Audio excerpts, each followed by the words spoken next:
Voilà des textes qui, me semble-t-il, soufflent le chaud et le froid. Le chaud, c'est le début de cette page d'évangile, cette invitation aux noces. C'est aussi bien sûr la première lecture, cette évocation de la vie éternelle sous la forme d'un banquet. Quel est le plat que vous préférez? Rappelez-vous, pour les plus anciens, ce plat concocté avec amour par votre maman, votre grand-mère, votre grand-père, votre papa, s'il était cuisinier. Rappelez-vous ces odeurs. Moi, j'ai des odeurs comme ça qui me reviennent. Cette joie. Eh bien, voilà l'image que nous propose Isaïe pour essayer de comprendre ce qu'est la vie éternelle. Yael, c'est quoi? Quel est ton repas préféré? Ton plat que tu préfères, c'est quoi? J'ai pas entendu? Les tacos, c'est ça? C'est un peu exotique, mais pourquoi pas? Pourquoi pas? Très bien. Voilà, imaginez la joie de déguster ce tacos réalisé avec amour. Eh bien ça, c'est quelque chose qui nous met sur le chemin de la vie éternelle, la joie de se retrouver. Moi, ce que j'ai constaté quand j'étais au noviciat, c'est-à-dire le début de la vie religieuse, j'ai lu la Bible, de la première page jusqu'à la dernière, et j'ai été fasciné de voir le nombre de pages qui est consacré au repas. On mange beaucoup dans la Bible. L'Eucharistie, c'est la scène, c'est un repas. La vie éternelle, ça ressemble à quoi? À un banquet, avec des tacos pour Yael. C'est beau comme image. Je trouve ça très beau parce que déjà, ça nous montre que notre foi chrétienne, c'est pas quelque chose qui serait éthéré. Souvent, c'est l'image qu'on se fait. On dit, quand on va parler, voilà, vous êtes dit, le sermon va arriver, on va dormir, ça va voler très haut ou trop bas, ça sera pas intéressant, on va pas écouter. Parce que ça va pas nous rejoindre. Eh bien, vous voyez que c'est tout le contraire avec la parole de Dieu. La parole de Dieu sait reprendre des images, des évocations qui aussitôt font remonter des souvenirs, et ça nous parle. Et puis, qu'est-ce qu'il y a de plus universel que le repas? Ça nous dit, ça nous met sur le chemin d'une église universelle. Un petit passage qui nous le rappelle, de Fabrice Adjadj, que j'aime beaucoup. Voilà ce qu'il écrit: le repas est à la fois moins abstrait et plus universel que les mots et les idées. Lors d'un vernissage, vous savez ce que c'est qu'un vernissage? Un vernissage, c'est la petite célébration qui accompagne le début d'une exposition de peinture. Donc lors d'un vernissage, l'accord est plus unanime autour du buffet que devant les œuvres, surtout si c'est de l'art contemporain. Tous se retrouvent autour d'une table. Elle ne requiert pas d'autre qualification que d'avoir faim. Là se rencontrent le savant, l'ignorant, le vieillard, l'enfant, le riche, le pauvre, l'innocent, le pécheur, le chic type, la tête à claque, enfin l'homme, la bête et les dieux. À table, la nourriture bâillonne le beau parleur et fournit une contenance aux muets.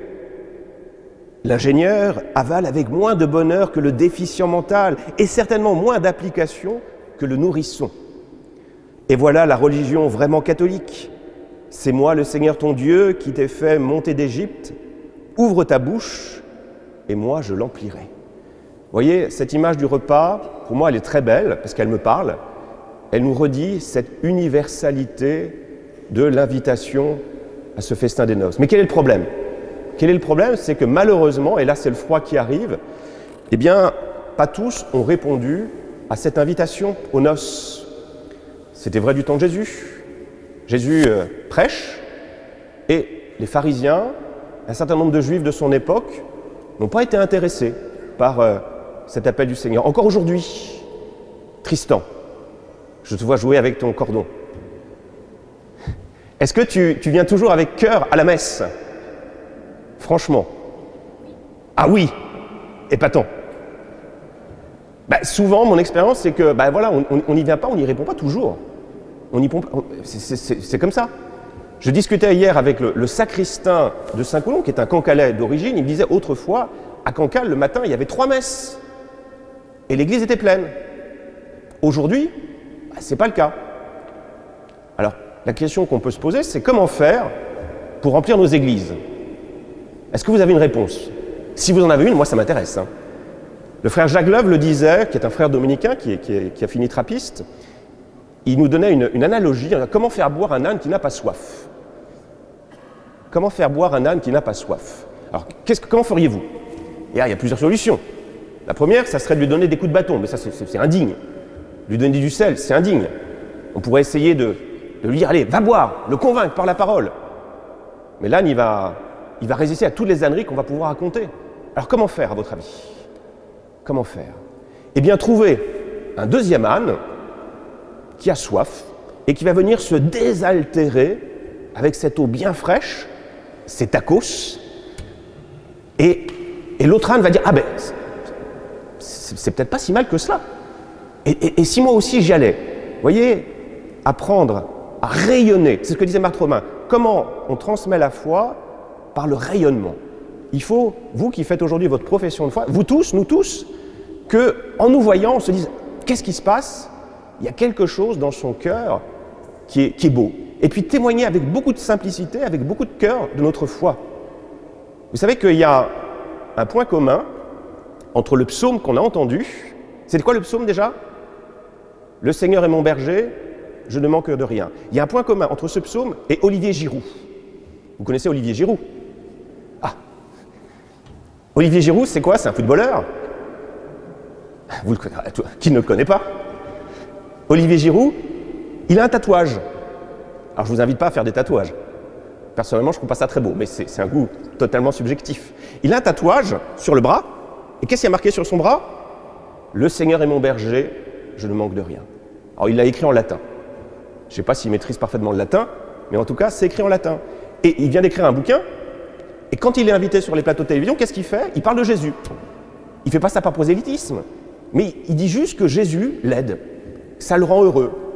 Ça l'empêche de s'égarer, parce que quand on a beaucoup d'argent, quand on a beaucoup de tentations, eh bien on risque de chuter. Et donc très simplement, Olivier Giroud, il dit, ben voilà, moi c'est Jésus.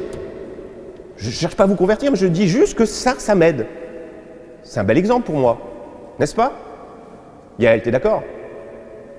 Témoigner de votre foi avec cette même simplicité, et puis redire aussi que notre foi, le but de vous qui faites votre profession de foi, c'est de rendre visible le paradis sur terre, c'est de rappeler que nous sommes faits pour le paradis. C'est quoi le paradis? C'est cette universalité, le fait de se retrouver tous ensemble. Aujourd'hui, il y a les professions de foi, et j'en suis sûr que parmi vous, parmi vos familles, tous n'ont pas pu se déplacer. C'est le cas ou pas? Voilà, parce que voilà, vos grands-pères, grand-mères, peut-être une tante un peu âgée, n'a pas pu se déplacer. Beaucoup de mariages ont été différés. J'ai entendu ce matin, que je ne le savais même pas à vrai dire, parce que j'ai eu peu de mariages cette année, c'est qu'en Ille-et-Vilaine, les rassemblements étaient limités à 30 personnes. Et donc, voilà, on se rend compte qu'il manque du monde, et que c'est pas aussi c'est beau, mais il manque quelque chose.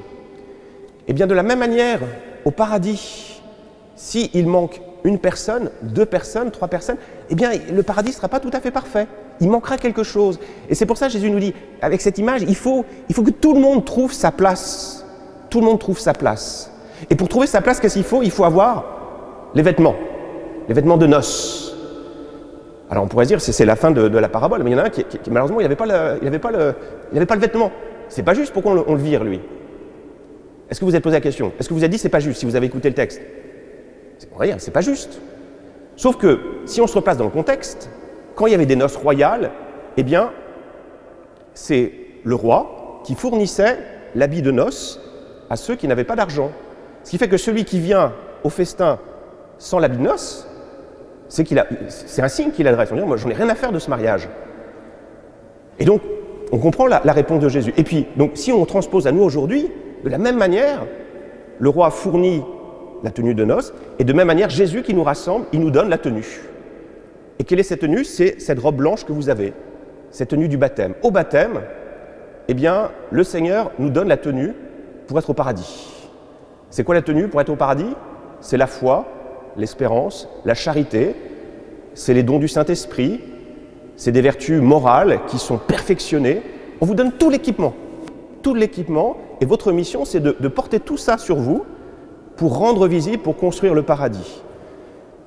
Et ce qui est encore meilleur, c'est que si parfois il y a des accros dans notre vêtement, depuis notre baptême, eh bien, le Seigneur nous propose aussi des couturiers, des couturières, des pressings. Ça s'appelle le sacrement de réconciliation, ça s'appelle l'accompagnement spirituel. Tout ça pour nous dire, allez, avec ça, avance, ta mission, c'est de bâtir le paradis sur terre et de le rendre visible dès aujourd'hui. Alors, est-ce que vous êtes prêts? Capucine, qui ne m'écoute plus, J'étais prof autrefois, et c'est pour ça que vous vous demandez pourquoi j'ai voulu retenir tous vos prénoms hier. C'est précisément pour m'assurer que vous écoutiez. Capucine, est-ce que tu es prêt aujourd'hui à rendre visible le paradis sur Terre avec ta famille, avec tes proches? Ouais, c'est pas mal. Et de constater que s'il manque quelqu'un, voilà, ça sera beau, mais voilà. Et donc ta mission, si tu l'acceptes, c'est de faire en sorte que plus tard, eh bien, tous ceux que tu aimes puissent trouver leur place dans ce banquet céleste. Et ta mission, c'est d'inviter tout le monde. C'est pas mal comme mission. Inviter tout le monde. Et moi, je compte sur vous. Vous êtes d'accord pour relever le défi? Tristan, t'es d'accord? Amen.